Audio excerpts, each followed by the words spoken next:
What's up, gente? This is Chopping It Up with the Cholas. Welcome back. I'm India. And I'm Lokes. We're about to get started with another episode. We want to welcome a special guest. We are here with India's sister, Flaka. This beautiful soul, this beautiful woman right here. We have a lot to talk about. The podcast is going to be about her. It's called Through Flaka's Eyes.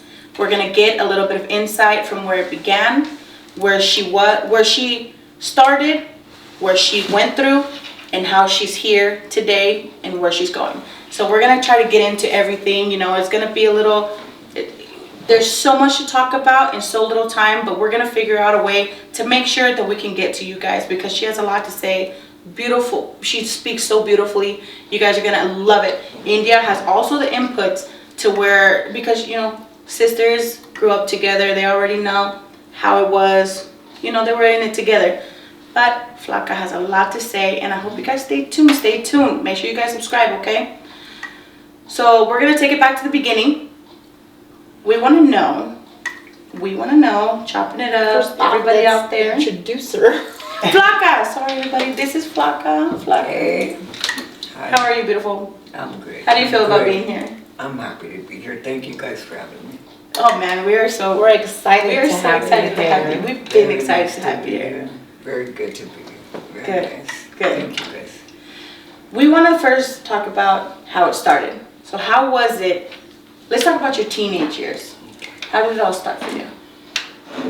Our teenage years, we grew up in a very close family, very family orientated. And back in the day, a friend of my mom's, a friend of hers, like a sister of hers, we used to go and take it to the hood. And so we were raised, you know, in the barrio, in the hood with everybody and as a family. And we had two different lives, you know. We lived on the side where it was all whites, and then on the weekends it would all be around the hood, you know. So we had two different lives that we lived, in a sense, you know, in a sense. So my teenager years were, I was active, very active in many aspects, I guess you can say. Some things went through my life and everything, and I ended up getting into the drugs. I was rebelling a lot. I have the greatest family that I have. And, you know, some things just took a toll on me, and I got deep into a lot of different things. And my hood family, you know, they were always very supportive in that aspect where, you know, you have brothers and sisters and you argue and you fight, and then, you know, where I would go over there, it was all just, you know, a lot of love and everything, you know. And so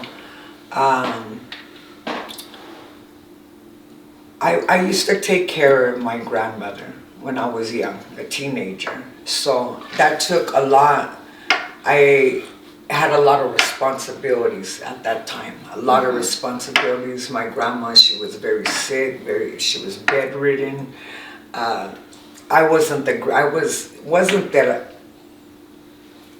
School really wasn't my thing because I had a lot of things on my mind, and so my mom was it's either school or go take care of your grandma, because you're just wasting the teacher's time, you're wasting our time, and evidently, you know, you either work or, you know, do what you need to do. And so I did. I got a job, took care of my grandmother, and still live my life, you know what I'm saying? And it took me in a lot of different directions. That responsibility, I can say this, the responsibility that I had with my grandma always kept me at a balance in my life. I would never go too far because I knew I was needed. Yeah. Okay, I knew I was needed. And in so many different, you know, supporting my mom because I was her mother, and so she took that very hard, you know, just seeing her mother sick like that. And so I took that responsibility off of her hands, and I did the best that I could with my grandmother. She was like my second mom, who I was very, very close to. And so it was easy for me to take care of her. And at the same time, you know, I would go do my thing at the hood and, you know, with my friends and everything. But what I can say is this: when you have too much time on your hands and you're not doing nothing with it, you could catch yourself in a lot of problems or getting yourself into things that you probably wouldn't do if you were doing something with yourself. Right, okay, right. And I can say that for anybody. If too much time on your hands doing nothing can get you and take you in a lot of different directions that you wouldn't naturally probably go if you were doing something with self. Too much time on your hands as well, thinking too much, dissecting things, you know, in your mind a lot of times, you know, it's not even what we imagine in our mind. It's a natural instinct for all of us. We look at something and it's just that. But if you have, like I say, people go into a depression or they got too much time on their hands, they start dissecting things that are actually not even there. You see what I'm saying? Mm-hmm. And so, you know, with my grandma, like I said, you know, I never went too far. You know, if I didn't have her and I didn't have that responsibility, I probably would have ended up in prison a way lot earlier than when I did end up incarcerated. When I lost my grandmother, when I lost her, I had nobody else to take care of. And so I caught myself in this place when there was nothing left for me to do. I got with this person and it just totally went the wrong way because I had that responsibility was gone. I had all this time on my hands and it just ended up in a wrong direction. So, what I can say is I grew up in a very close family. My mother and my father always gave us kids the best advice that they could possibly give us, you know, always the best. Be the best, whatever it is that you're going to do in your life, do it to the fullest and do it with all your heart if you're going to do whatever it may be, you know, and do it to the best of your ability, no matter what it is.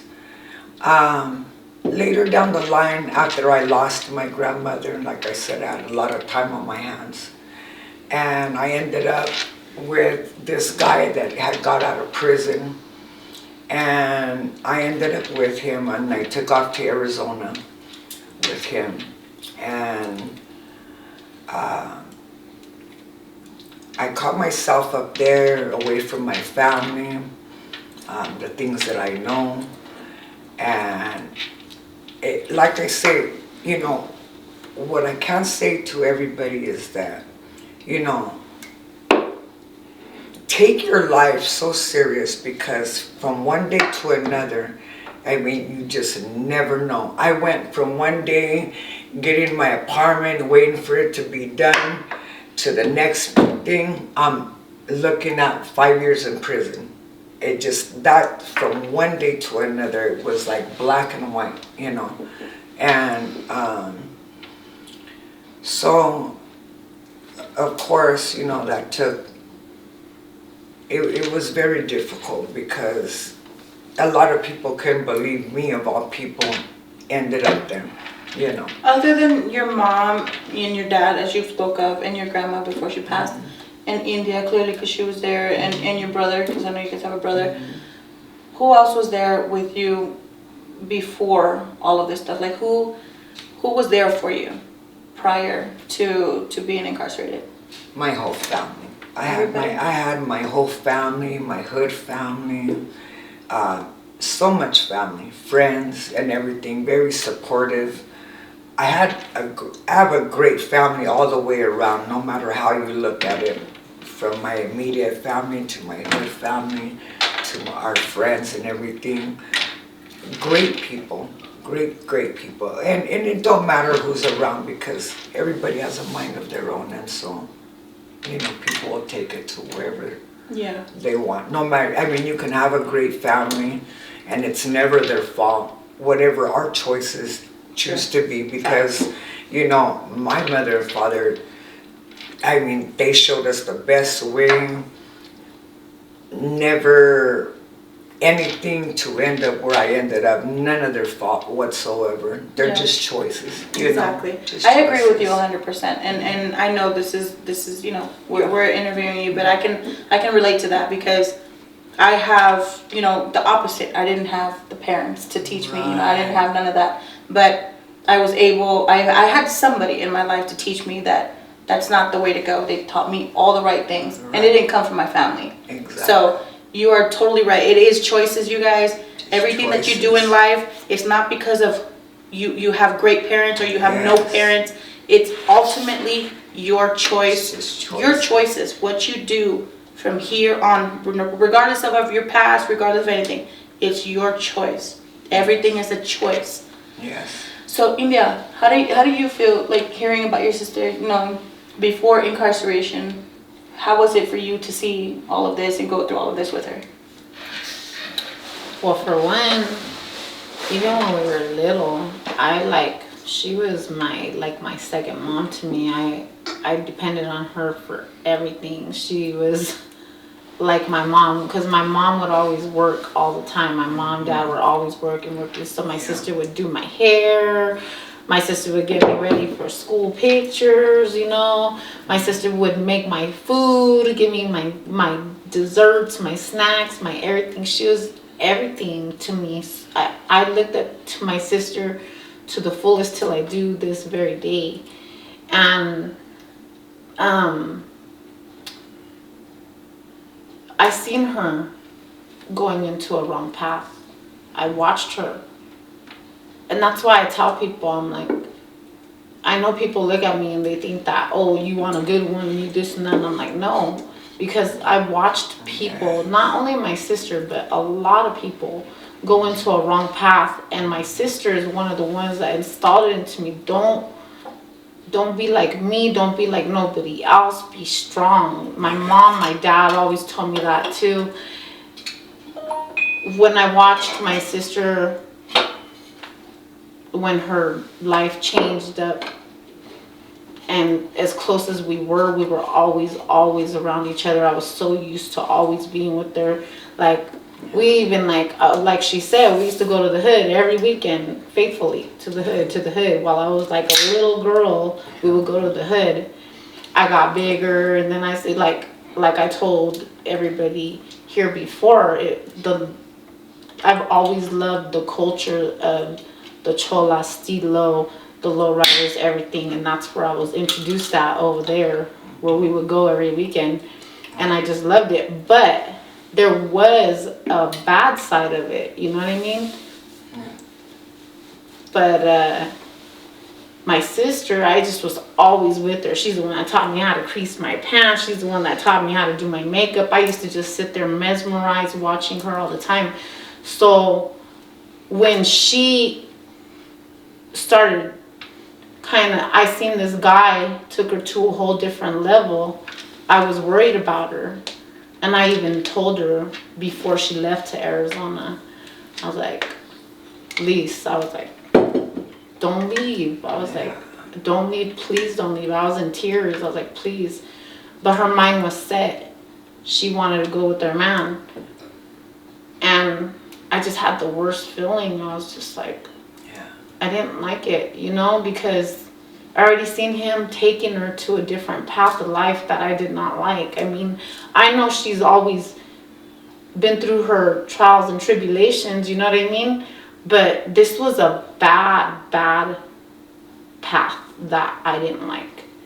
And I just remember that day that I begged her not to go. No, they always think I was of like, that. don't go. I was like, don't go, Lisa, please, please don't go. I know. And she went, and Yeah, well, she was there. She was okay for a while. She was doing her thing, like she said, doing her apartment, this, that, this, you know. Next thing you know, boom, it's all over. caught a case. And not a little case, a big case.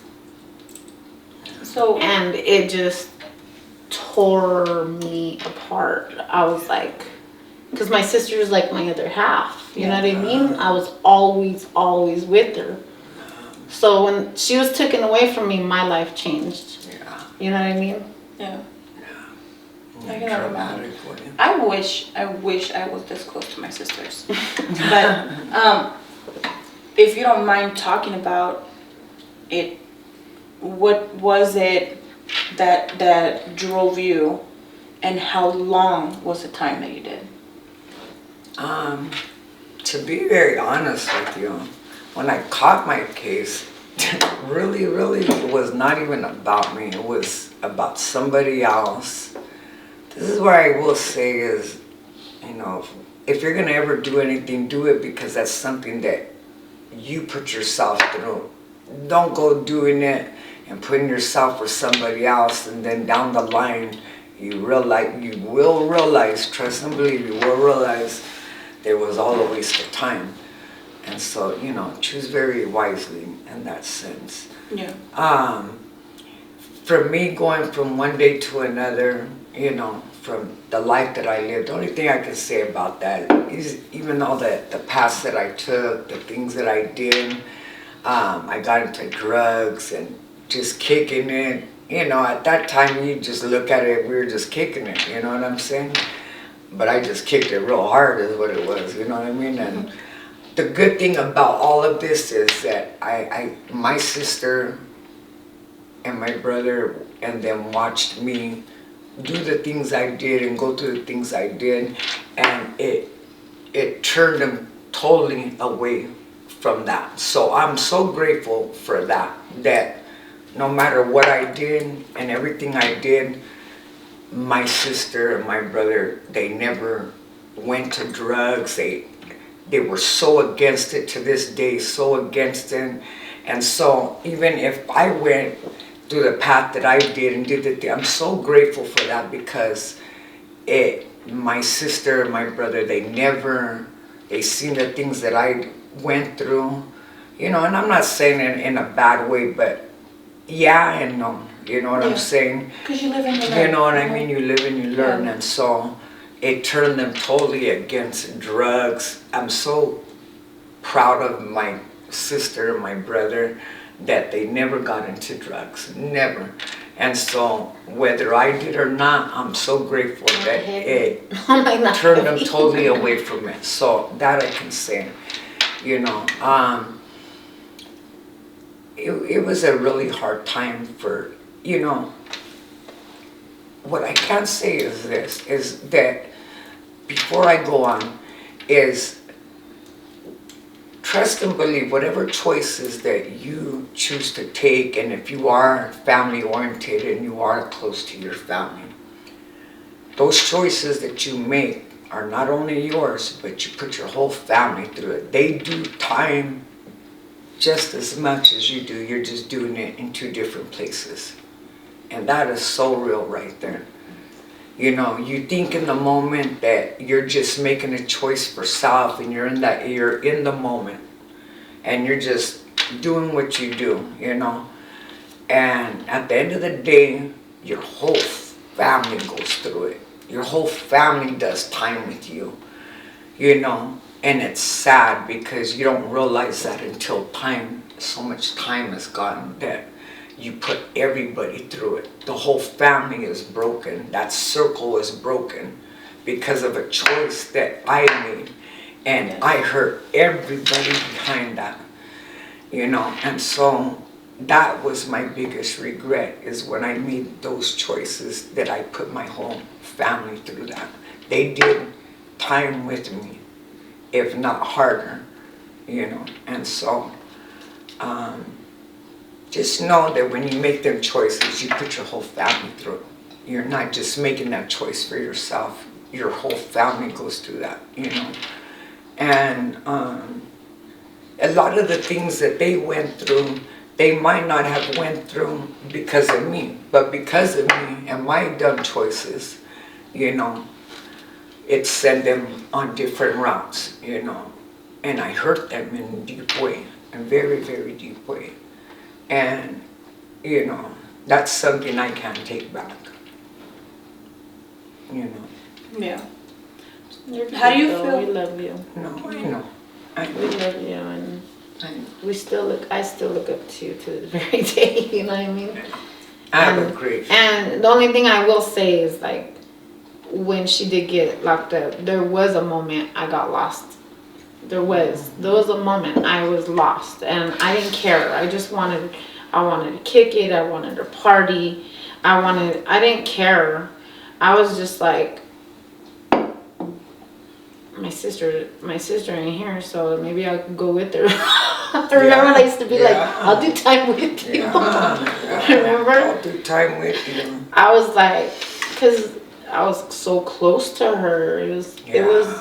It hurt a lot, but then I had to learn to live by myself and like survive. Like, cause me and my sister, when we used to walk around, like, it was funny. We were like the 2-man gang.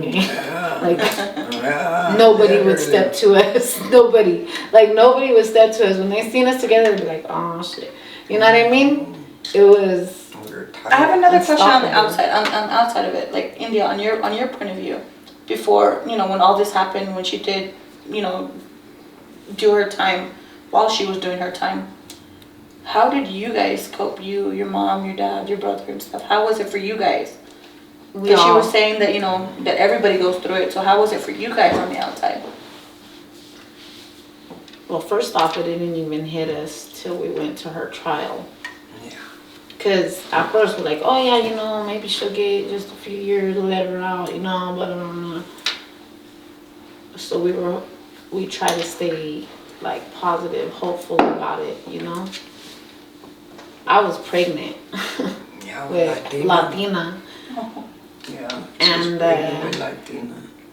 When we were in court, I was so hopeful because when she was in trial, because me and my sister looked so much alike, a lot of the victim people, you know, the people that were, you know, around wherever she did what she did, pointed me out. They're like, it was her. And I was like, yes, go ahead, point to me. I was like, yes, point to me. Get confused, fool. You know what I'm saying? I was like happy about it because I was like, maybe that would be a chance. But my sister had a public pretender, and then she had the prosecutor that just stuck it to her. And her man, piece of crap, I can't even say her man because that's not her man. He's a punk. And she got her time, and when they gave it to her, we were like, our mouths dropped. And we were like, oh my gosh, like, no way. Like, they act like she did something way bigger than what she did, you know. It was not fair. It was so not fair. It was not fair to us. It was not fair to her. It was not fair. Yeah. You know? Yeah. What was, if you don't mind answering the question, what was the years that you got? At first, I was a first-time offender. I was a first-time offender. And the most I should have got when they ran it all together should have been only 5 years. Period. That. But because they were so mad because I wouldn't throw a rat on my partner, that they made an example out of me. So it went from 5 to 10 to 15 to where I ended up getting sentenced to 26.75 years. 26.75 years, you guys. Off of, I know you probably don't want to say the entire thing, but what was, because if you see him today, a lot of time today people don't get nothing. No time. People don't get no time for Exactly. nothing. But it was also where she was at. She was in Arizona, and It's Arizona crazy. does not play. No, Arizona does Yeah, not Arizona play. They don't play. play. They Don't do play. nothing in Arizona. Yeah, no, You're in relax in Arizona. Arizona because Arizona be at does your best in not Arizona. play. But what, if you don't mind answering, what was the charges that they decided to get you for? My charges were, I had 3 armed robberies and aggravated assault. So just because you didn't want to speak on somebody else, they made an example of you and Yes. gave her 20. 26.75 And not only that, years. her partner talked her into some crap. Yeah. And That's she got the again. worst part of it. He got out before me and he was a 3-time loser. Fool. You know what? He Ridiculous. got out before me. It's not mine to Ridiculous. speak on, but I know someone who has done the same thing, did more time that she needed to simply because she didn't want to say nothing for nobody, but then somebody else was able to get out before. It's a mess. It's a hot mess, but you guys have to remember, your life is your life. Yeah. Nobody's going to take that time for you. Yes. Don't take it for nobody else, you guys. Like, you can't do that to yourselves. Make the right decisions, make the right choices. Again, in the end, it's always a choice. Yeah. Apart from everything else, how did you feel that moment that they told you that once you heard those years, what went through your mind and your heart and your soul? Because I can't even imagine to hear that. It was crazy because I remember I thought I was walking in there alone because at the time it got bad. My mama ended up having a nervous breakdown. She got so sick behind everything, me being incarcerated. She had just lost her mom, she lost her dad, and then she lost me. And that was a big, Dad was in Cali. and my dad was in California. And once I was gone, it's like the whole family was just broken. It was just broken. Everybody was on their own way, in a sense, you see what I'm saying? And so that day in court, I remember standing in this room and I'm waiting, and they had got me these clothes, and I didn't even think, I mean, my family worked and they will make it if they can, but I didn't think that they were because my mom was sick. And it was crazy. I'm standing in the room when they opened the door and they're like, they hand me 3 outfits that were my clothes. And they were like, your mother and your family's here, and she brought you 3 things of clothes. And I was like, man, my mom, she's so awesome. My mom, she just, I love your she's mom. just My mom. the best. And they I know love my her. stilo. She came and brought me 3 outfits that she knew that I would wear. And I was like, man, you know, and so I had been in the county for 11 months at this time. And so, you know, my face got pale, my streaks were gone, I cut it out, you know what I mean? And so when I walked inside the court, my mom didn't even recognize me. She didn't even recognize me because I was so pale, and she just didn't recognize me. And I was so grateful that they were there. It was my sister, my mom, and Leslie, my brother's ex, the mother of his kids. And so they showed up, and I just was really, when I stood there and they were sensing me, I felt like I was in bingo, to be honest with you. They were just throwing numbers, you know, all out there, and I was like, I mean, honestly, this was my whole expression was, so how much time did I get? How much time did you do? And no, this is the public, I asked. Oh, you were asking your I was public asking my defender. public defender, so how much time did I just get? And he was like 26.75 years. I go, really? Like, all right. So, and that was just that, you know. And We were still mad at the jury. oh, the whole, and the thing is, it was a mistrial. And the When they prosecutor, called my sister, and that's her, and I'll never forget her piercing eyes, and blah, blah, blah. Right then and there, that whole case should have been thrown out. Yeah, when they were confused, Yeah, a few times, I mean, people. they made her go up It on the wasn't more than stand. one. Yeah, but the main one, they made her go up on the stand, raise her hands to my sister, and they swore that. I mean, I put 3 times, 4 times. That is her. That are you positive? And yeah, so right then and there, it should have been thrown out, but it wasn't because. Another thing is it was election time, never do anything towards election time, just saying, you know.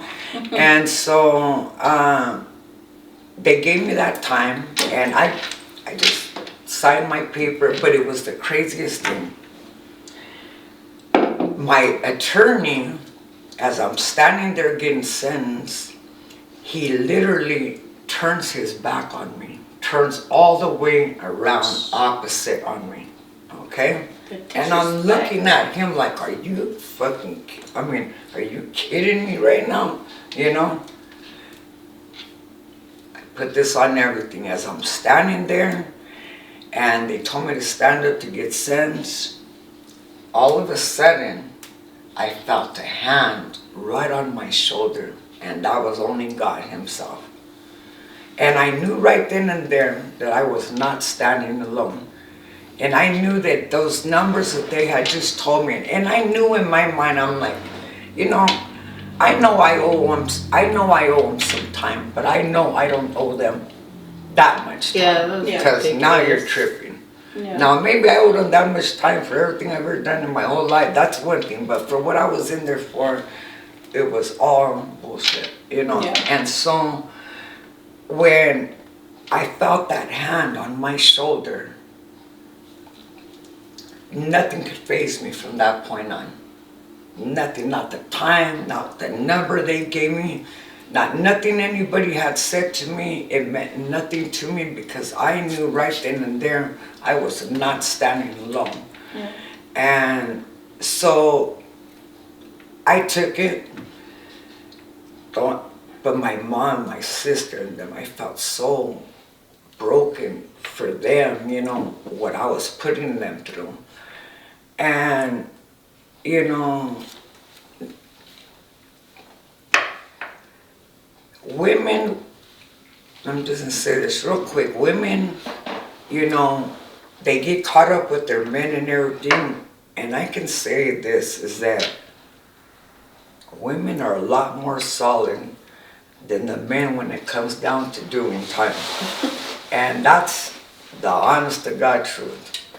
And they will talk women into trying to take all their cases and everything while they're real cool, with their hands real clean, while these women are doing life sentences over these men. Yeah. I've seen more women so solid and holding it down while, and I'm not talking about men, I'm not putting men down. All I'm saying is that when it comes down to things like that, telling you 75% of the time, the women are doing more time behind their men and taking their cases. Because they're always like, I'll do it, babe, I'll do it, because they're just so solid, and that is the truth about it, okay? Yeah. And so, I didn't mean to sidetrack, but as I got that time, I took it like I took it because I knew right then and there I was not going to do that time. I knew that God would not keep me away from my family for 27 years. I knew He wouldn't. And there was nothing that nobody can ever tell me and they're, you know, you ain't going to see the light of day and blah, blah. I'm glad you think that, but go ahead on with that one. You know what I'm saying? Right. But I know my Heavenly Father, and I know He's not going to sit here and keep me away from my family for the next 27 years. So I took it. You would be very surprised how I took my time. Like, everybody thought that I was just in shock. They just thought I was in shock, like I couldn't handle it, or that. But I knew exactly what happened. I knew what I had done. I was not in shock. I knew exactly what was happening.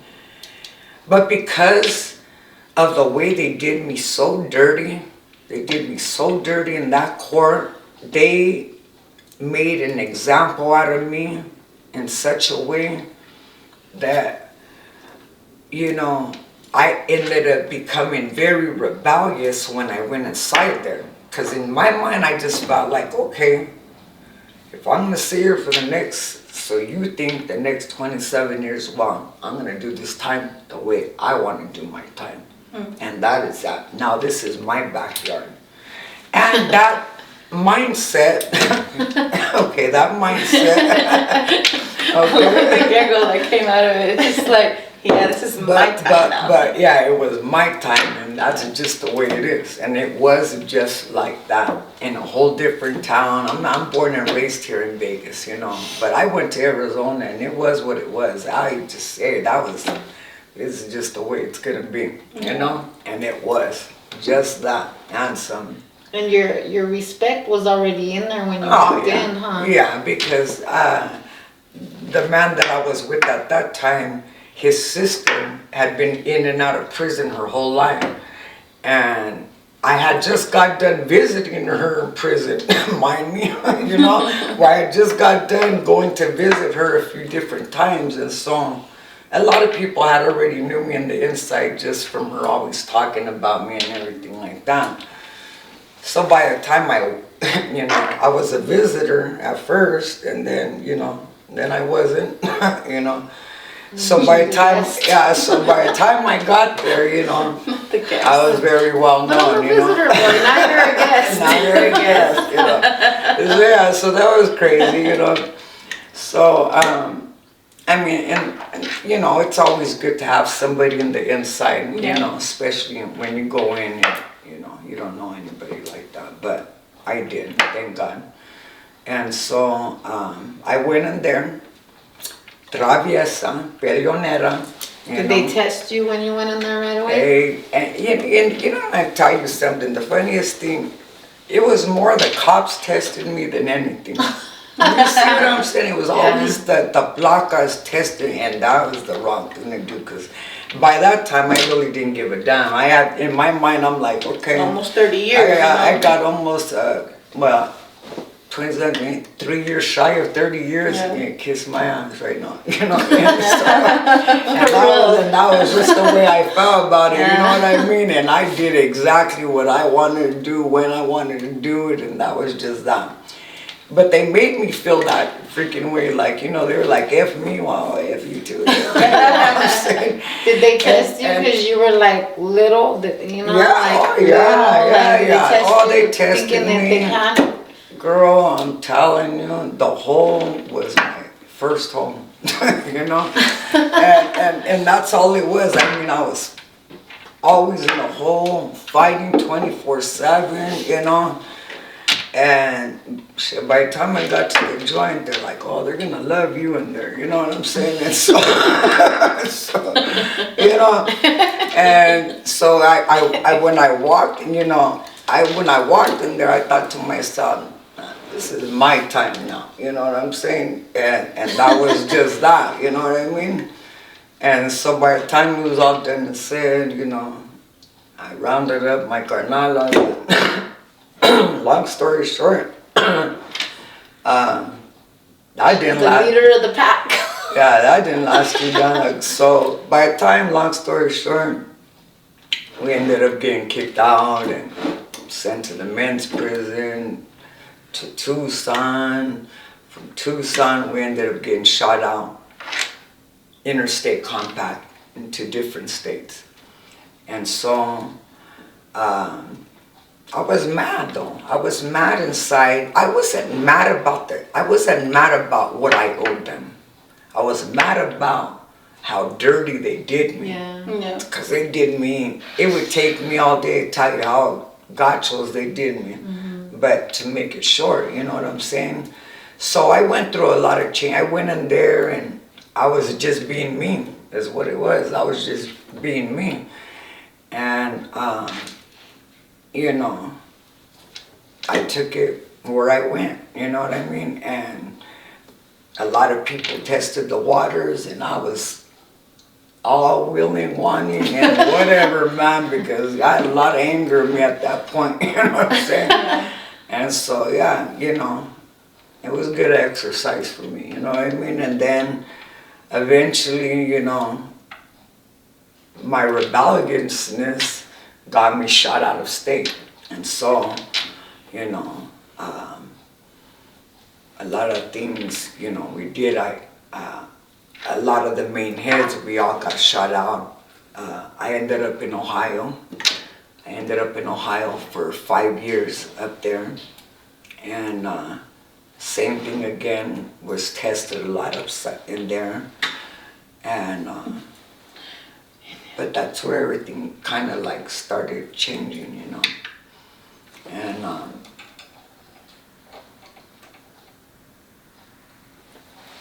so yeah, so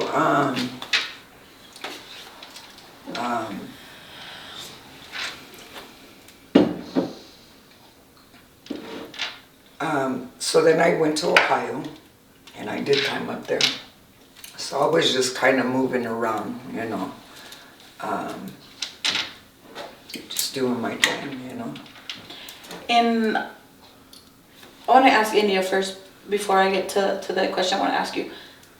When you guys heard the time that she was going to get, what was the thought in your mind and your mom's mind and your family?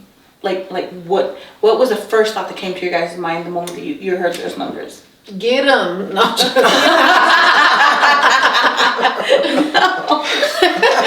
we were following the jury. We were like, get him. Get him. No, honestly. Yeah, she's just kidding. It was a joke. Honestly, we were hurt. We were like, it was so unfair. We felt like it was a setup or something. We looked at the prosecutor that was going after her so hard, but then we looked at her public pretender that was dressed like a clown. I'm sorry, I have to address He this. was dressed like a I have clown. to address the public pretender. I love that. Yeah, that's what That's they what are. we call him, public pretender, Public because he pretender. didn't I he didn't put I've never his heard. heart into it. Yeah, that's He sold That's what me you out. call them. He the sold public her ones. out. They usually don't. They don't really care. He It's sold like a her out. passerby. No, I've seen some I've seen someone that actually had a public defender, because he actually defended him, and he's scot-free, and he shouldn't be. That one should be locked up for life. But the public pretender that my sister had was a piece of crap. God. The way he looked, the way he acted, I already seen it, and I was young. Yeah. Yeah. I was only 19 years old, and I was like, he's dressed sloppy. He don't look serious. He looked like he didn't give a damn. He He didn't just give a wanted to shit. get paid. That's it. Yeah. So he didn't fight for her. No, he sold me out is what he did. That's why I call him public pretender, because he was pretending. Yeah. That's what He was they call defending me. her, but he was pretending. Yeah. You know what I mean? And I'll never forget that. I felt like that was just like And that was. no justice whatsoever. Yeah. She got done dirty with her public pretender. Yeah. She got done dirty with her time. She got done dirty with the so-called man that she did time for. She just got done dirty all the way around, and it broke us. It hurt us really badly. Yeah. And that moment right there is, I was like, I lost my sister, like, to the freaking system, man. Yeah. How did you guys cope in that time frame? I'm gonna get to the actual time frame that she actually did, but because you already know, in that time frame, how did you guys cope? I probably would have been, you know what? No, I'm not even gonna lie. Like, I had a really rough pregnancy with Latina. Cause for one, my partner, my ex, was up and out all over the place, and all I could ever think about was my sister. Like, where's my sister? Yeah. I need her. I need to talk to her. I need to tell her about my dreams. I need to tell her about this and that. And she wasn't there. And it hurt me. It hurt. Every day it hurt. Every day it hurt really bad. But And my mom and my dad always hides everything. Yeah. But I know he was hurt. It hurt. I seen the hurt in his eyes. He thought was hurt. Yeah. My mom was hurt. I remember. We were just sad. We were really sad. We were just like, damn, that's messed up, man. She got done so dirty. And we just went home so sad. It was the quietest ride home. We were just so upset. We just felt like life was just not fair. Yeah.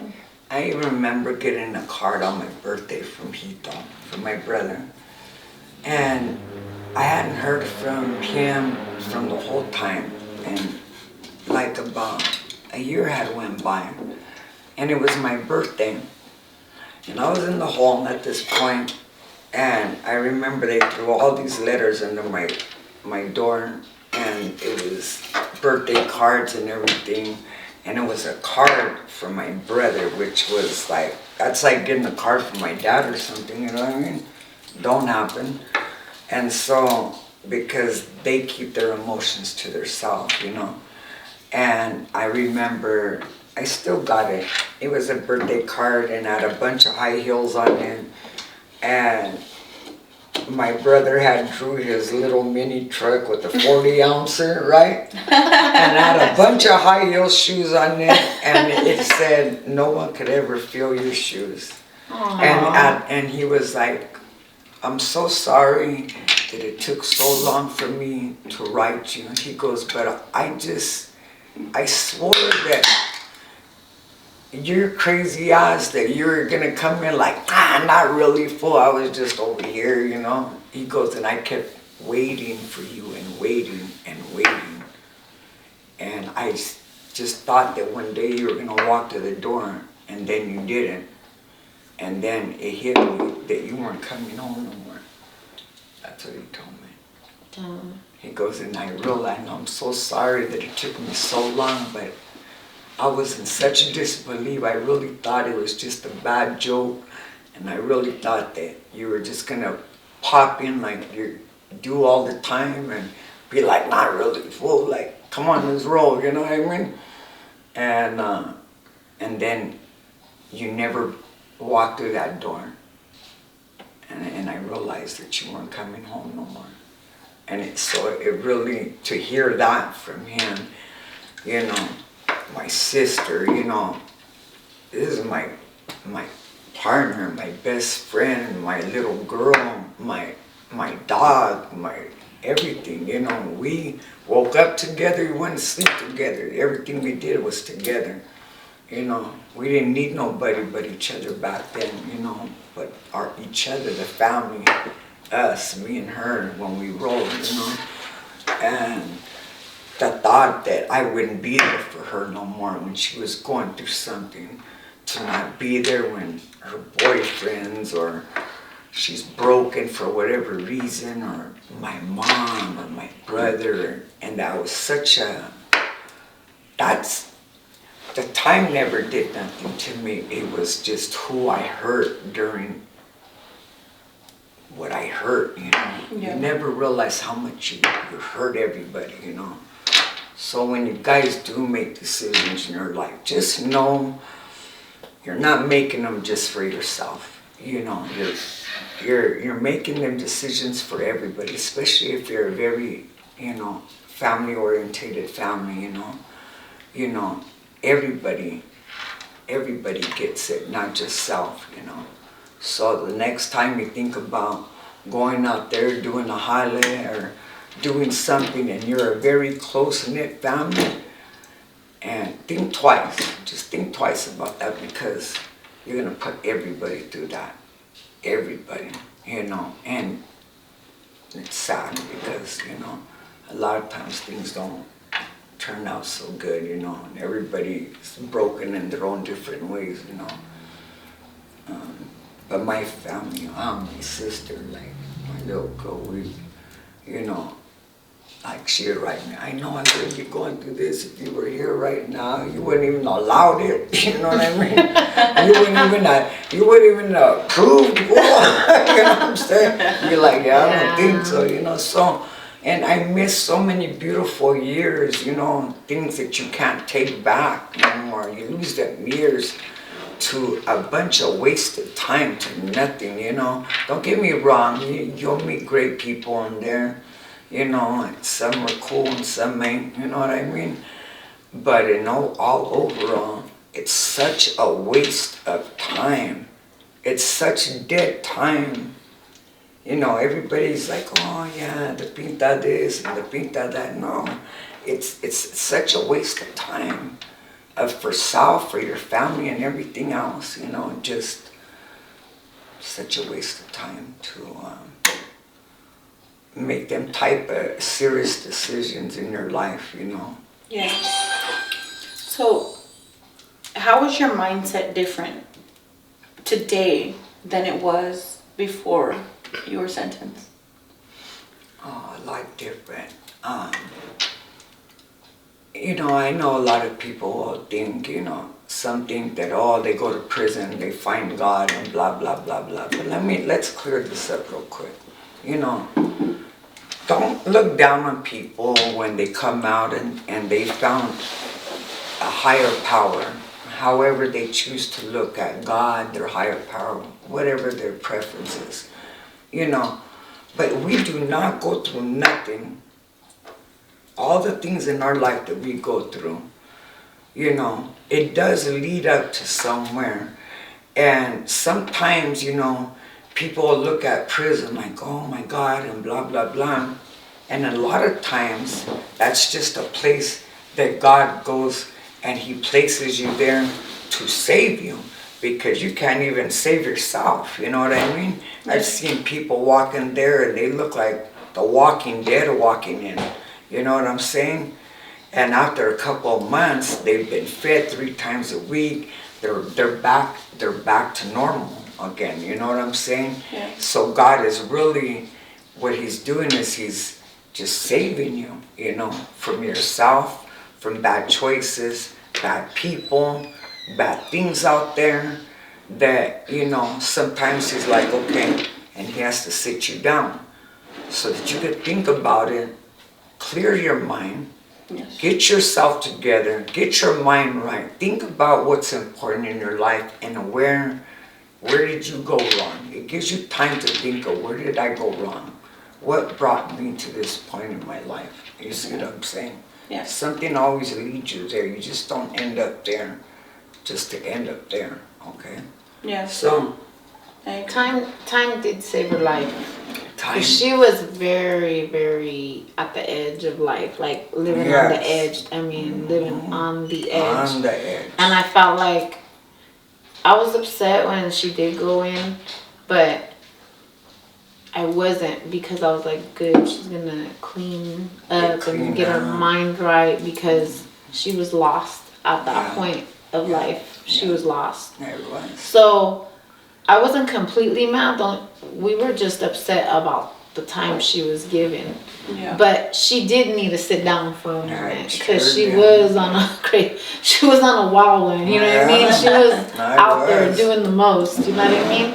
And like I said, there was a point in time when I did look at my sister and I was sad. I was like, Lisa, what's going on? What's going on? You know? So, you know, like she said, Diosito did sit her down, and she used to always tell me, he put me on timeout, okay? Just look at it like that. Yeah. When I used to go visit her, I'm like, why, man? Like, and she's like, just look at it as a timeout. He had to put me on timeout. Yeah. And I was like, That was it. yeah, Yeah. that's true. Yeah. You know? Yeah. So I guess, you know, from then to now, you know, the way I looked at it when I went in there to do time, after I got over my high horse and I was on the roll, tripping in there and shit, you know, they're testing it and I was cool with that, whatever, and we did what we did. But after things calmed down and he had to send me 4,000 miles away to calm me and give it down, you know, I had to go that far away to get me away from everybody and everything. And so it gave me time to really think about my life, how I got where I'm at. And then, you know, it was bad enough that I lived in Vegas, and then I caught my case in Arizona. And by the time it's all done and said, I ended up in Ohio, you know what I'm saying? So I was just getting farther and farther away from South and from my family. And, you know, and you can't help but sit there and wonder, where did I go? How did I get here? You know why, how you got there in a sense, you know. Yeah. But in the simple way. But in all reality, you know, spiritual things started happening to me. You know, I mean, I when I first got there into Ohio as well, again, the Flaka testing the waters, and then the inmates, whatever. And again, I had to go for 3 years out of that 5, the whole fighting all the time. And then one day I remember I was inside the home, and I had real bad insomnia. I used to sleep like maybe 2-3 hours out of every day. For 7 years I did this.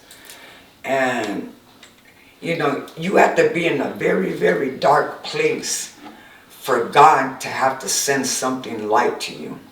That's the simplest way I can say that. So I'll say it again. You have to, for somebody to be in such a very, very dark place, that God has to send some light to you, you have to be in a very, very dark place. You know, and I kept wondering to myself, and I didn't mess with nobody. They would just come and I would handle it. And I would always seem to get the ass end of this. Even inside there, they would start it, I'd finish it, and who would end up in the hole? Me, by myself, while everybody's walking around real cool. It never failed, man. I'm thinking, and one day I'm thinking to myself, God, this is just like never ending, man. Like, what's up with that? You know what I'm saying? I was really blown with this, you know. And so, you know, one day I'm in there and I couldn't help. I'm laying there and I'm thinking to myself, like, I was just done at this point, just done. You know, I just was like, it don't matter how much I try, don't matter what I do, it don't matter how much I try to stay out the way, it just keeps coming and coming and coming and testing and testing. It was like a never-ending thing, man. And I was just like, I don't get it. I don't get it. So I'm laying there one night and I'm kicking back on my bed, and it was like 2 in the morning. And my roommate, she's sleeping. And I was just looking out the window, and I shut my eyes, and I happen to open my eyes again.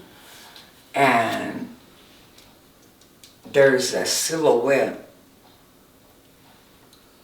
standing there, praying down over me. And I thought I was like tripping. I looked out, I seen the light in my window. I wasn't asleep, I was just kicking back. And then something told me, open your eyes. And when I opened my eyes, there was a silhouette of an angel standing in front of me, praying over me, down on me. Okay? This is the truth. The truth. I looked at my roommate, I seen her on the bed, and I seen her, I knew I was in trouble. The next thing I know, I was such in awe with her. I knew it was a female because with the silhouette going around her, I could see the locks of her hair going to her waist. And she's just praying with this light going around her.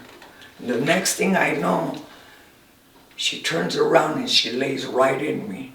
First the head and the arms, and then her legs. And I sat up and I was like, roommate, get up. Get up. I told her.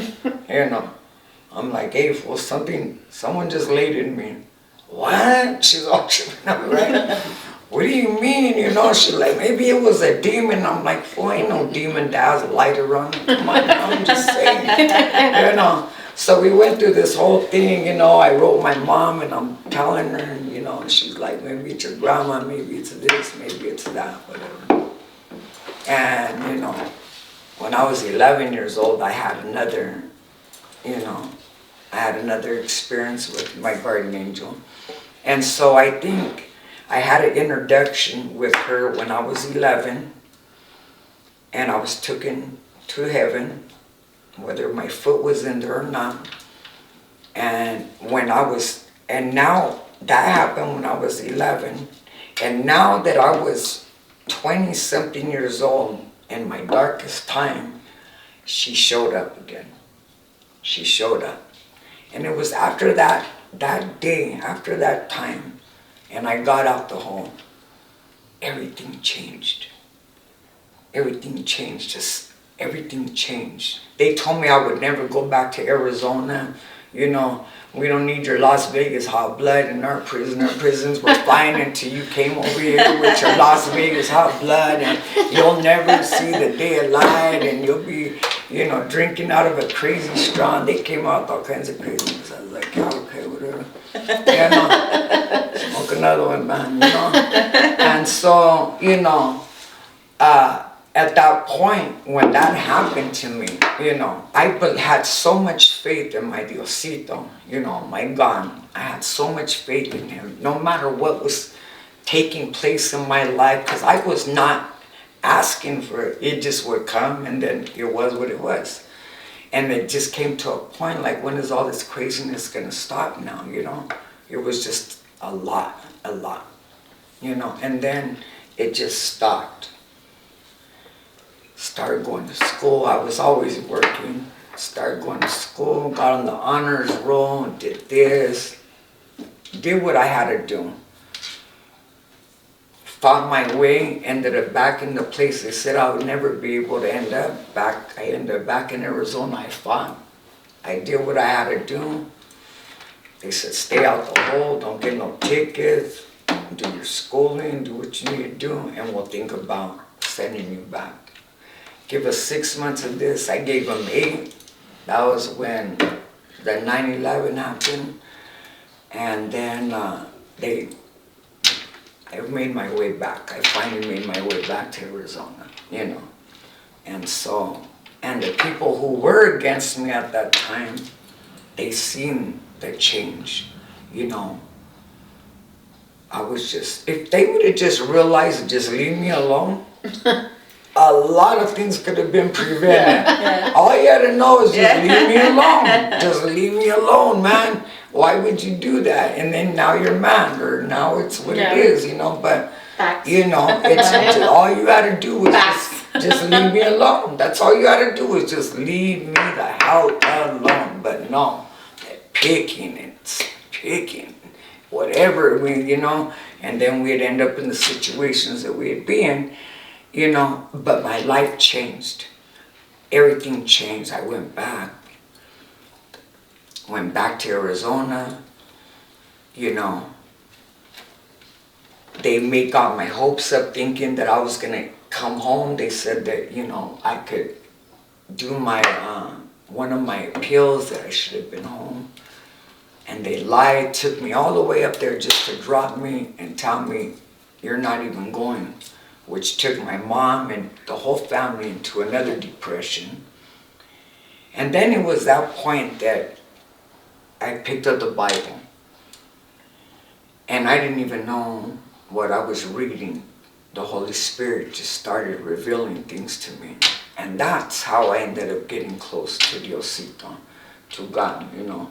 And everything changed from that point on. And it was crazy because my co-defendant, he ended up getting out before me. So I get this visit from my sister and my mom, and they're like, you know, you need to sit down, we got something to tell you. But I had already known because I had already dreamed it. And when they told me, I was like, yeah, I already know. What do you mean you already? I said, I dreamt it, I already know. You know, I seen it, the welcome home party, all this craziness. Everybody, it was like being sensed all over again. Anger, every angry man, you know. How did he get out before you, you know? Well, how do you think? Right? How do you think? You went from going to 130 years to getting out before me. But you know, God don't like ugly, I'm just saying. So he went out there thinking he could do Doing something, big things. thinking he was doing big things, and he ended up catching another 50 years. And there he sits for the rest of his life. There he is. You know. And so, Where he belongs. yeah, it was a long journey. You know. Yeah, that's it's so heartbreaking. It's so heartbreaking to hear that. Like, I have somebody in my family right now who's done almost half his time in there. He's still there, but he's supposed to be coming out sometime this year. So I'm excited to see him. You know, my sister has done a little bit of time, so Yeah. she's my baby sister too. So it's kind of hard to think of. Yeah. She didn't do nearly as much time, but Right. it's still hard. The thing- In the end, it's still hard to see. You know, Yeah, what I could say Everybody about, wants to know how much time did you actually like the end up actual time doing? frame. Yeah, I ended up doing 16. 16 years. 16. So the total years.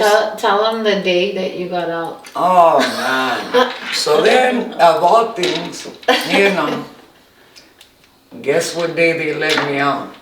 On April Fool's Day. There are jokes all the way out the door, man. I was like, are you April guys Fools. kidding me right now? Yeah, they let me out on April Fool's Day. You were probably, they're like, oh, you're was getting like- out. Like, I'll never forget that day because my mom and dad were like, "What do you think that she's gonna wear?" I was like, "Oh no, let's go! I got this! I got this!" I got her some badass shoes. I got her white T-shirt with her baggies. No, was it Low. Dickies? Huh? Yeah, Dickies. some Her Dickies. Lokes. My And I white remember she t-shirt. was so nervous, and I was so excited of her being out. I was like, "Let's go do this, that, this." And she's like, Give you me know, some she just glasses. looked like she was just like, just put my glasses on. I just like, I was like, I need some I- glasses. how old were you when she got out? how old was I? I got out. I was like, I had just got out, and the next month I would have turned 40. So you were, what, 6 years before that? You were, You're like my age. yeah. Oh. yeah. But what I can say is this. Time is time. I don't care if it's a week, 10 days, a month, a year, 10 years, 30 years.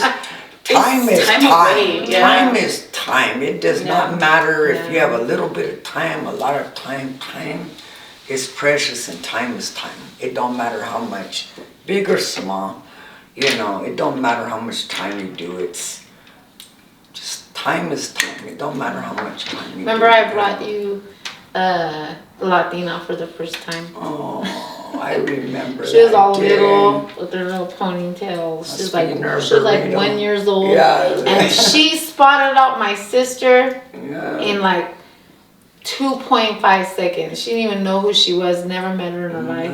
She even pointed at her. She's like, Yeah. Did you guys she look so much seen my alike? sister and like, Crazy. like Yeah. man, it was a trip. Yeah, that It was a trip. crazy. And Lisa's like, what the heck? You have a daughter now, fool. She was like, here, the baby. She was like, I my was just baby like, has a oh, baby." My baby has a baby. My baby sister has a The baby. I was so crazy for me. It was so. I felt like it a was grandma. trip. I felt like a grandma at that point. Oh, Really. that's so cute. I remember the first time we went to go visit my sister in prison, and when we went to go see her, she came out, and I'm looking at everybody. Everybody's just like, you know, in their orange suits and this and that. Tell me why. My sister was the cleanest, creased up. She was like those creases would have cut you, you know what I'm saying? I'm like, damn, look at her. G'd up from the feet up. And she came out, I remember, I'll never forget that because her hair was long. And I remember when we were younger, when we were teens, when my sister was a teen, and she'd be like, look how long my hair got. We should bend our head back. Bend her head back all the way down. Look how long my hair got. When I seen her hair was long. I was like, oh my gosh, Lisa. My I was like, sister. your hair is long, fool. And she came out G'd up, like, whoosh. I was like, that's right. My sister looks better than everybody up in here. Like, I was like, I have Ellis a real came out all question. I have a wrinkled real up. question. Like, what is the shampoo that they use in there? Because my sister, she had no hair when she went in. 4 years later, she comes out. She has the most amazing, long, thick hair. What shampoo do they use? Because I need that. Well, remember, there's no products. No, yeah, they're Right? in prison. What kind of Oh, products? yeah. What is it that they're using? Because I need that. Usually, I'm gonna be very honest. The shampoo that they used to sell in there was Suave.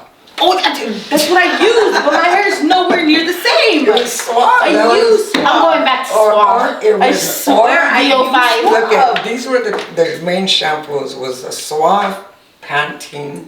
I don't like Pantene. Okay, it was I have Pantene It and smells amazing. Swan, the VO5. The VO5. You know, it was always them ones like that, but Oh, it was man, my usually sister's hair the is Swan. beautiful. You think my hair is long and pretty? You should see my sister's hair. Oh my god, it's amazing. Yeah, because you ain't got nothing time in there but to sit there and beautify yourself. You know, and a lot of the girls in there, they're always, they're always in each other's hair, and you know what I'm saying? They doing everything, and then Lisa, how did you crease your clothes? Because I know you didn't get no damn iron. Okay. In the county, okay, in the Pinta you got Tell 'em. in the Pinta you got Tell in the me. Pinta you got irons. But in the county you ain't got shit. But I did. But I No, But how did honestly, you do it? how I did it, you guys, it's funny. How I got my creases was with the comb. Was with the comb. A comb? A comb. Like you know comb? the little black combs that the men used to wear? remember I used to Right. ask her that. I was like, how do you crease your damn clothes? Well, the end of it, you just have one person hold on one side, the other, and just until that shit's like On. That was how I used to get my creases go, as a comb. No, I know that. I just Yeah. wanted you to tell them. So I have actually one more important question before we get into like the more uplifting challenge that we do. Well, probably two more questions actually. One of the ones is, what is the best advice that you would give to the youngsters today? Chicanos, Chicanas, anybody else is going through hard stuff. Anything that you can And say about to to them. make a wrong decision. Anything that you can say to them to prevent them to doing something that they would regret. Okay, that goes in a few different things. For those who are already locked up, the women or men, whoever's locked up already, use the system as much as you can. They got colleges, schooling, everything that you need inside there. Get it while you can. Learn everything that you can learn. Take everything that you can take inside there. Use your time wisely inside there, whether you group, whether you go to church, whether you're schooling, whatever it is, keep yourself busy inside there. Because like I said before, too much time on your hand gets you in problems, and that's usually the case. So keep yourself busy, do what you need to do, take advantage of everything they got in there so that when you walk out, you have something under your belt that you could go into society back again and be able to start your life over again. For those of you who are in the gangs right now, who are barely starting off, there's so many categories, especially if you have kids, you know what I mean? Think about your kids, man, you know what I mean? Because them being left behind, a mother is a mother. A mother and their kids, there's just a God-given gift that He gives to them, which is a bond, which is unbreakable, don't matter what it is. And, when they're taken from you, it's so heartbroken, you know what I mean? So think of everything around you. Think of your whole family, everything that you have learned through your family, whether you have or you haven't. But think twice about just, someone telling you, let's go do this and let's go do it. It's easy to get yourself into something, and it's so hard to get yourself out of something, just saying, Yes. And it don't matter. Don't get it twisted. A lot of people, just take that. You're a first time offender, they ain't gonna do it. No. They don't care no more. first time or not, they will throw you away and throw that key, because all you are to them is $35,000 for each head. And it's a big business.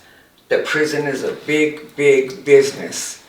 All you are is $35,000 for each head, and that's all they're looking at. You're a number. You are nothing else in there to them, and they don't care about you. They don't care about your family. They don't care about your kids.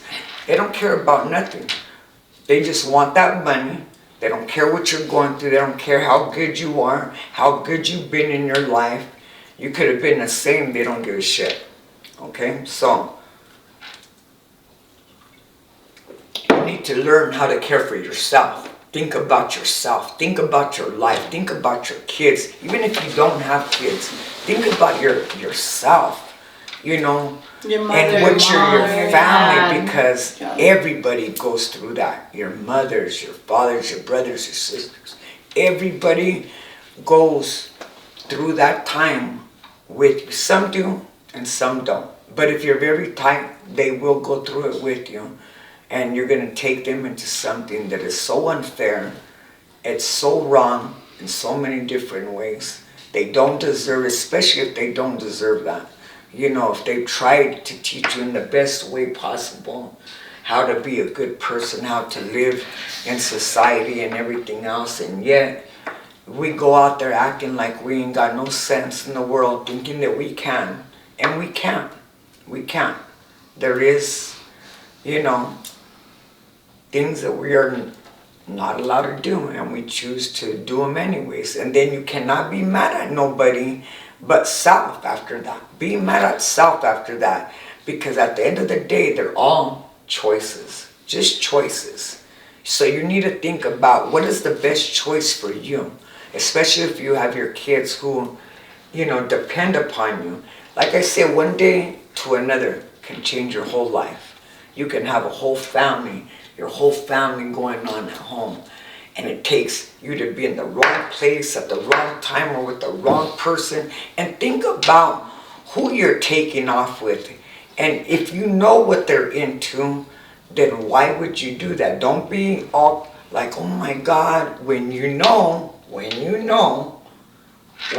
they're into, you know, and things can happen, shit happens. Wrong place, wrong time, wrong people. You know, if you're around something long enough, you could eventually end up start doing the things that they're doing, you know. And so, you know, have a mind of your own. Be strong-minded, man, you know. Don't be such follower. I see everybody, you know. Don't get into that peer pressure. You know, they get that peer pressure and they feel like they have no choice and they have to. No, you always have a choice. You always have a choice. Have a choice. At the end of the day, you always have a choice. Don't act like I didn't have a choice. No, you do have a choice. Either you were too scared to make your own choice, or you were just a follower and you just followed behind what everybody else is doing. Facts. You know, and it's sad because a lot of people could get hurt behind that. It's true. It's true. You know what? Sorry. I want to say one thing. Well, not one thing. A few things before we end this whole episode about my sister. I just want to give her the biggest props, because it's not easy doing that much time, 16 years in the pen, coming out and changing your whole life around, turning yourself to God, being there for your parents 24/7, being there for me, being there for your nieces and your nephews and your you know, everything. You know, like, I'm so proud of you, Lisa. I'm so freaking proud of you that you're here. And I'm so proud that you stayed out, because not many people can do that. People get lost in the shuffle and they think they're doing big things. I've seen it happen, because with my exes, they're like, oh yeah, you know, I'm gonna change my life and blah, blah, blah. And boom, 6 months later, they're back into the same thing all over again. So when my sister came out, I was like, I hope she just don't get lost and go back. I don't want her to go back. Nobody wants her to go back. She's so loved. She's so loved everywhere. She has the utmost respect everywhere she goes. And I'm so happy that she stood strong to this very day. And she has a great life partner with her. She met a few that were no good, and then she ended up with my brother-in-law, Jose. My life. Harps. Oh, my precious. And they love each other to the fullest, the way me and OG love each other. Yes. He keeps her happy, he keeps her steady, he keeps her mind straight to not ever go back. And I'm so proud of you. Thank you. I'm so proud of you, for real. I'm proud of you too. You say you're proud of me? No, I'm proud of you because I'm proud of all you guys. you could have been back in there, fool. Like, you could have been right back in there, but you stood strong and you knew what you wanted and you knew you didn't want to put nobody through that ever again, or yourself. No, you know what I mean? never that. And I just I think you're so amazing. And even when I was little, I looked at you like this. And I still do. And I always will. I know. You're beautiful. You guys are so beautiful. Oh, I wish I could look at my sisters like that. I'm so. Okay.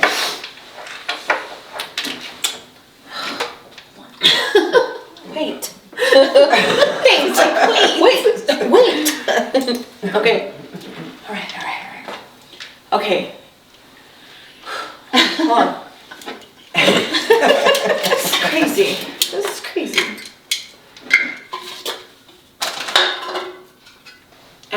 And B,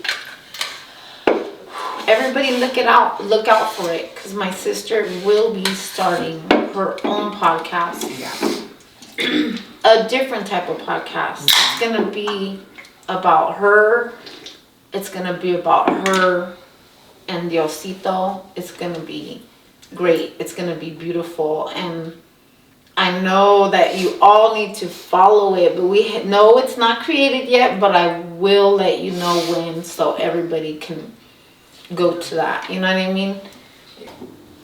That concludes this part of the episode. Then we got to do the Chola challenge.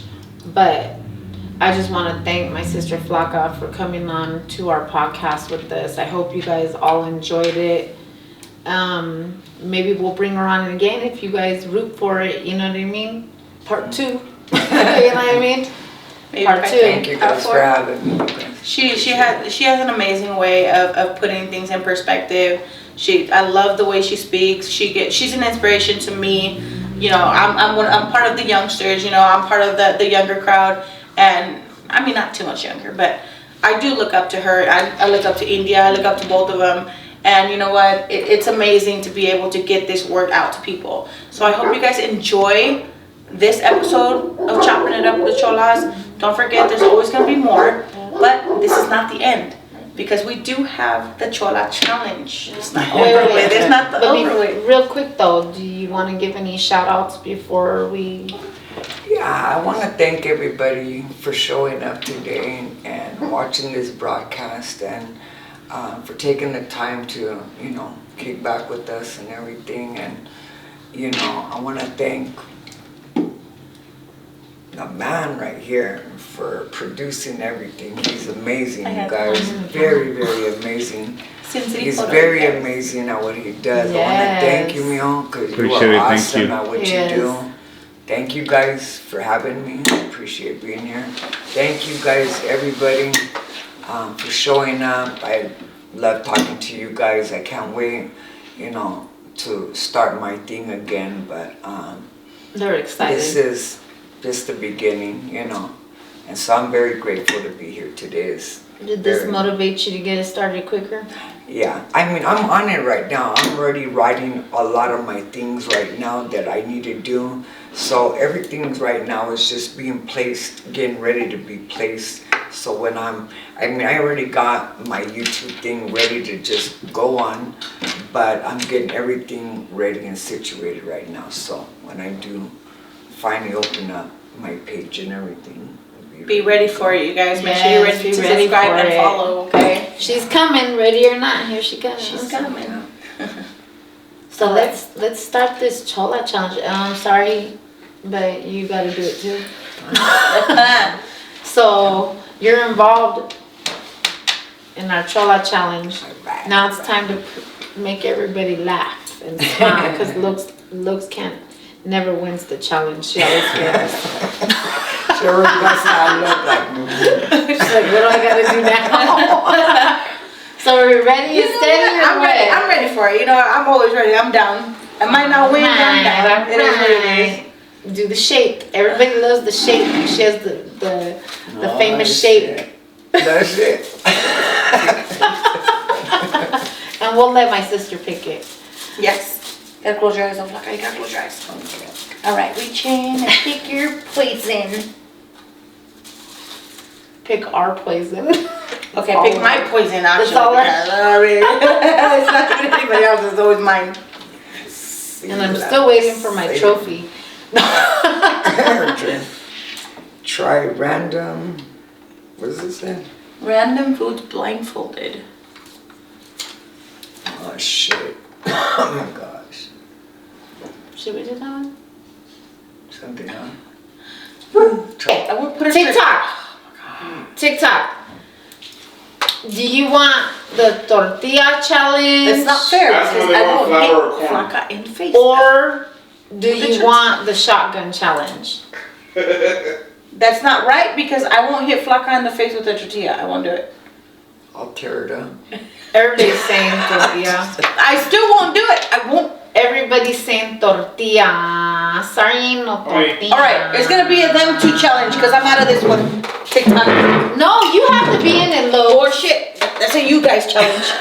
No, stop being a sore loser, man. It's not a sore loser. You're always being a sore loser. Okay. Always. It's gonna be me and you against each other, and then whoever wins is gonna go with Lisa. No, it should be whoever loses. Okay. because This is bullshit. Okay, so then what we'll do? No, we'll like. Oh my gosh. I'm not hitting Flaka in the face with a tortilla. Okay, I won't do it. let's do a shot. Ain't that the first one that we had? shotgun? That was the first one we picked up. Okay, was the shotgun. can we just take a shot with no hands? Why a shot with no hands? No, we're gonna do a shotgun. Like, Okay, we're we'll do gonna a shotgun. Yeah.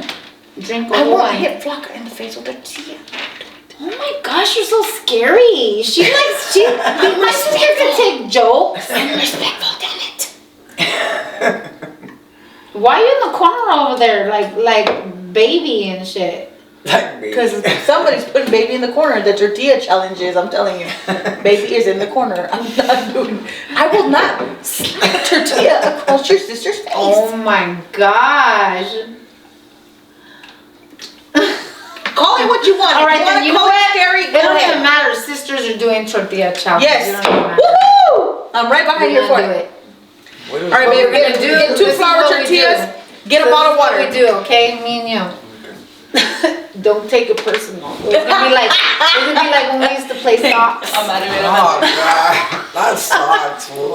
But it's so much better, okay? It's so much better. Okay, so we're gonna stand up first off, and we're gonna look at each other. We're gonna take a drink of. We're gonna take a drink. Not a drink. We're gonna keep it in our mouth, and we're gonna slap each other with the tortilla. The I one want my that spits tortillas back. first. He's like a one more. The one I'll warm mine up after because I like flour. But I want my tortillas back. tortilla, starting on tortilla. Anyways, so we're gonna do. You're gonna be our referee. So we're slapping each other with Okay. tortillas. Is So what we're gonna put a swig in our mouth. We're gonna keep it in our mouth, and we're gonna keep slapping each other with tortilla. The first one that spits it out is the loser. Okay, what do we do? We're just like slapping Yeah. the shit out of each other. Actually, Yeah. you're supposed to do like rock, paper, scissors. and- No. No? Shut up.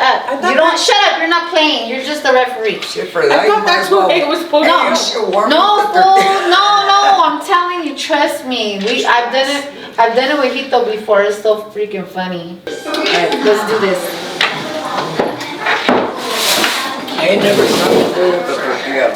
Since last scary over here, don't Call it what you want to call it. I don't care. If I win, me and you are gonna do it. Okay? So that way you're involved too. You know what? As a matter of fact, me and you are gonna do it no matter what. Yeah, that's what we do. I think you two should go first so I can see what you guys are doing. You wanna do it first? Well, Come then. Okay. I'm with my fucking low tongue because this is crazy. I don't understand this. No, I don't know how. How do you not understand it? It's very I don't know how I get involved. You just like that. Well, it's. I'm trying to figure out. She's gonna use all her force. She's gonna use all her force.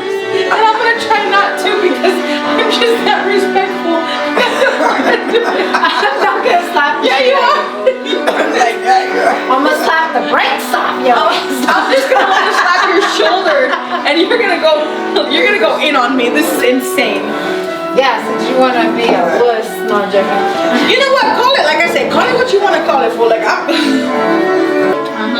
Right. So, Lisa, you're gonna be a referee. Count to 3, and then we're gonna start slapping.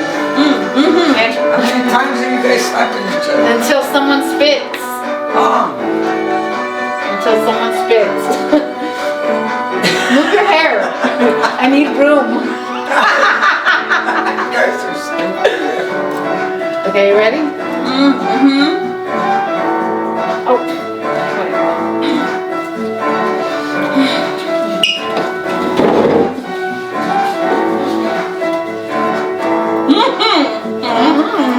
Oh, so you gotta put beer in your mouth first. Okay.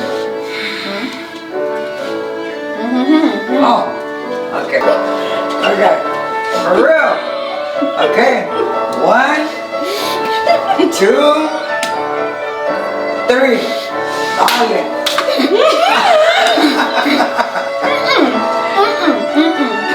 Alright, again.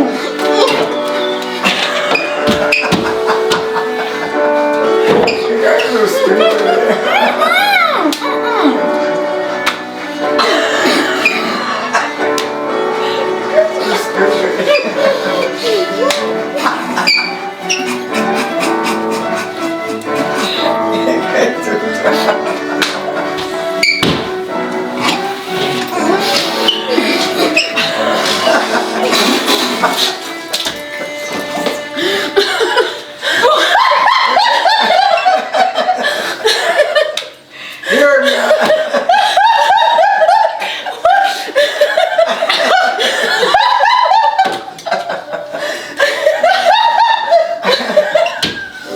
You're nuts.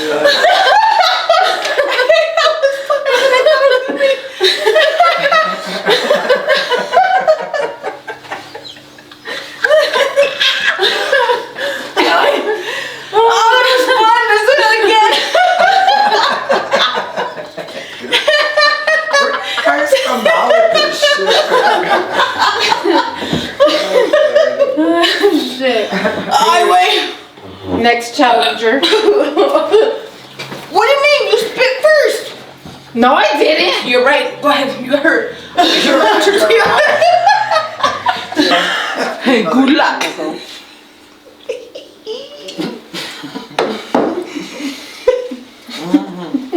One, 2, 3, go! Don't look! Get her, Flaka, get her! Make her spit! Flaka, get her ass!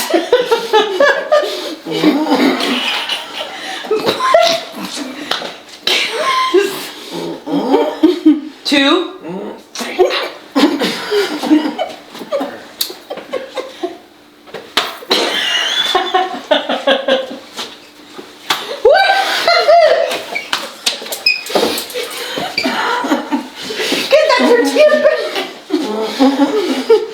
Come on, slap this. Let's go, slap it. Let's go back. Keep going, don't stop. Flaka won! You lost!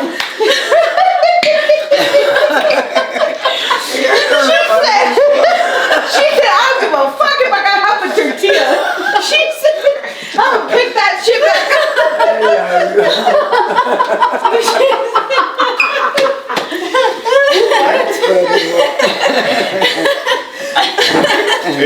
piece went to the fish tank? It went in the fish tank? No, cállate, ya. Where's the damage? Let me see the damage. Let's show them the damage, fool. Oh, yeah. I start seeing pieces flying. You went over the line in there, bro? Oh my god. That was funny. Oh shit. You should do that shit slow motion. I love you guys.